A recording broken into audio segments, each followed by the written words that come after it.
원장님, 요즘 정말 이상한 일이 있습니다. 분명 바지 주머니에서 휴대폰이 징 하고 울려서 꺼내보면 전화도 문자도 안 와 있습니다.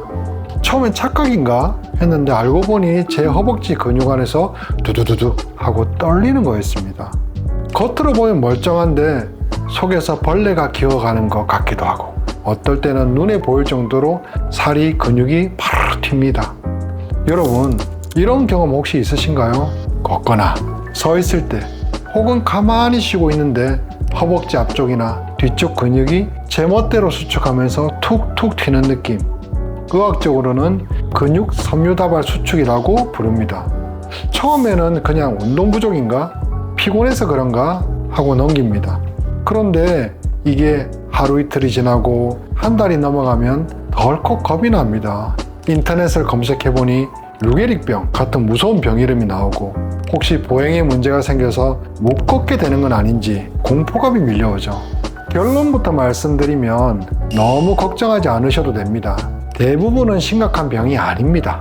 하지만 마그네슘을 먹고 푹 쉬어도 한 달 이상 떨림이 지속된다면 그건 단순한 피로가 아닙니다. 여러분의 허리와 소화기 그리고 신경계가 보내는 강력한 구조 신호입니다. 오늘 이 영상은 허벅지 떨림의 정체와 왜 마그네슘으로도 해결되지 않는지 그리고 한의학적으로 이 떨림을 어떻게 잠재우는지 깊이 있게 알려드리겠습니다. 끝까지 보시면 내 다리의 떨림이 단순한 근육통인지 치료가 필요한 신호인지 명확하게 구분하실 수 있습니다.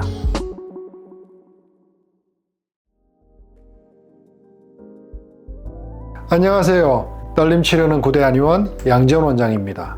먼저 이 증상의 정체부터 확실히 하고 넘어가겠습니다. 환자분들이 가장 많이 하는 오해가 쥐가 나는 것과 헷갈리는 겁니다. 쥐가 나는 건 근육이 뭉치면서 극심한 통증을 동반합니다.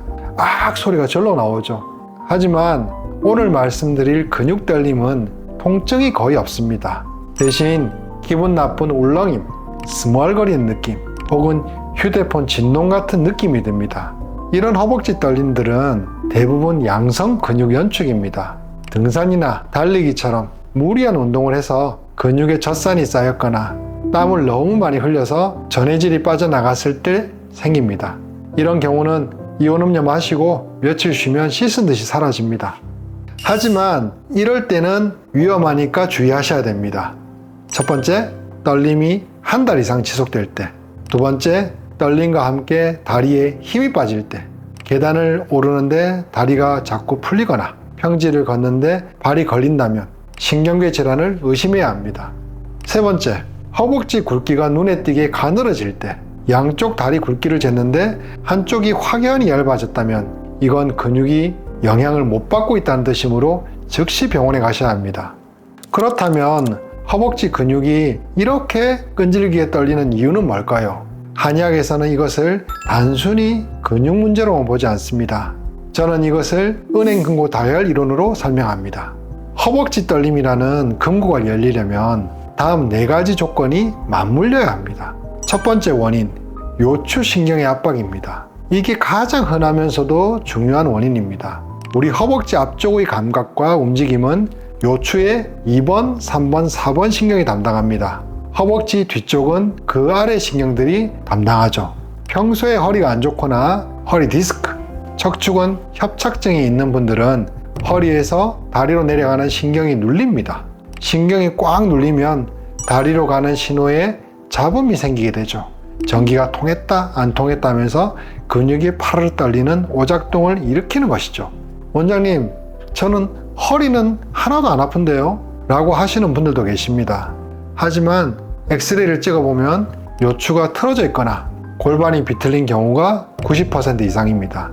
허리 통증이 없더라도 신경 압박은 진행되고 있을 수 있습니다. 두 번째 원인, 간주근과 소화기의 약화입니다. 이건 한의학적으로 아주 중요한 개념입니다. 간이 근육을 주관한다는 말입니다.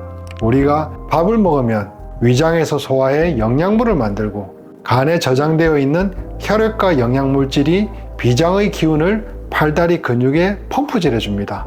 그런데 과로하거나 식습관이 불규칙해서 간의 기운이 떨어지면 어떻게 될까요? 근육으로 갈 영양 공급이 끊깁니다. 배고픈 아이가 보채듯이 영양을 못 받은 근육이 힘이 빠지면서 달달달 떨리는 겁니다. 그래서 허벅지 떨림 환자분들을 보면 소화불량이나 만성 피로를 같이 앓고 계신 분들이 정말 많습니다. 세 번째 원인, 담음과 기혈순환의 정체입니다. 우리 몸의 노폐물인 담음이 혈관과 경락을 막고 있는 경우입니다. 꽉 끼는 바지를 입거나 다리를 꼬고 앉으면 피가 안 통하죠. 그러면 근육에 산소 공급이 안 됩니다. 산소가 부족한 근육은 질식 상태가 되어 경련을 일으킵니다. 한의학에서는 이것을 경락에 담음이 껴서 기운이 소통되지 못한다고 봅니다. 네 번째 원인, 자율신경의 불안정과 스트레스입니다. 이건 뇌의 운동신경세포가 과도하게 흥분된 상태입니다. 스트레스를 많이 받거나 카페인을 과다 섭취하면 교감신경이 항진됩니다. 마치 커피를 10잔 마신 것처럼 신경이 곤두서 있는 거죠. 이때는 뇌가 근육에게 쉬어라는 명령을 내려도 신경이 멋대로 움직여 라고 신호를 보내서 떨림이 발생합니다. 그렇다면 한의학에서는 이 떨림을 어떻게 잡을까요? 떨리는 허벅지만 치료해서는 낫지 않습니다. 허리와 간과 소화기를 같이 봐야 합니다. 첫 번째, 추나요법과 침으로 신경압박을 풀어줍니다. 가장 먼저 요추와 골반의 틀어짐을 추나요법으로 바로 잡습니다. 허벅지로 내려가는 신경이 눌리지 않도록 공간을 확보해 주는 거죠. 그리고 허벅지 앞쪽에 있는 대퇴사두근이나 허벅지 뒤쪽에 있는 햄스트링에 있는 경결점, 즉 근육이 뭉친 자리를 찾아 침으로 풀어줍니다. 꽉 뭉친 근육을 풀어주면 혈류량이 늘어나면서 떨림이 즉각적으로 줄어듭니다. 두 번째, 한약으로 간과 소화기를 튼튼하게 합니다. 이게 핵심입니다. 간주근의 원리에 따라 간과 소화기를 튼튼하게 하는 약을 처방합니다. 간의 울체를 풀고 비장의 기운을 올려서 근육으로 영양분이 쭉쭉 뻗어나가게 만듭니다. 근육에 밥을 줘야 떨림이 멈춥니다. 또한 몸속의 노폐물을 제거하는 약을 써서 막힌 순환을 풀어줍니다. 세 번째, 약침으로 신경의 흥분을 가라앉힙니다. 예민해진 신경 주변에 약침을 놓아 영양을 공급하고 염증을 제거합니다. 과열된 신경을 식혀주는 역할을 합니다. 자, 그러면 병원에 오시기 전에 집에서 해보실 수 있는 대처법입니다. 첫째, 이온음료와 휴식입니다. 가장 먼저 해야 할 것은 쉼입니다. 그리고 물보다는 전해질이 든 이온음료를 드세요. 땀으로 빠져나간 미네랄을 보충해야 근육이 진정됩니다. 둘째, 근육 결 방향으로 마사지를 하세요. 허벅지 근육을 손바닥으로 부드럽게 쓸어내리세요. 이때 너무 세게 주무르면 오히려 근육이 놀랍니다.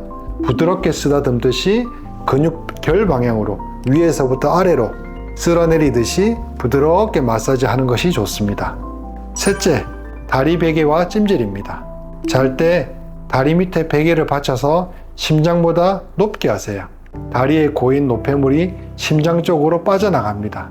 그리고 따뜻한 찜질팩으로 혈관을 넓혀주면 산소 공급이 원활해져 떨림이 멈춥니다. 넷째, 카페인을 줄이세요. 커피는 신경을 긁는 톱과 같습니다. 떨림이 있는 동안만이라도 카페인은 꼭 피해주세요. 구독자 여러분, 허벅지 떨림, 루게릭병일까 너무 걱정하지 마십시오. 그럴 확률은 정말 희박합니다. 대부분은 주인님, 허리가 너무 힘들어요. 주인님, 영양분이 부족해요. 라고 외치는 내 몸의 신호입니다. 내 몸의 기둥인 다리가 보내는 이 불편한 신호를 가볍게 여기지 마시고 한의학적인 도움을 받아 허리를 쫙 펴고 소화기를 채워주신다면 여러분은 다시 활기차게 걸으실 수 있습니다. 오늘 영상이 도움이 되셨다면 구독과 좋아요, 알림 설정 부탁드리고요. 궁금한 점은 댓글로 남겨주세요. 그러면 제가 꼭 답변해 드리겠습니다. 감사합니다.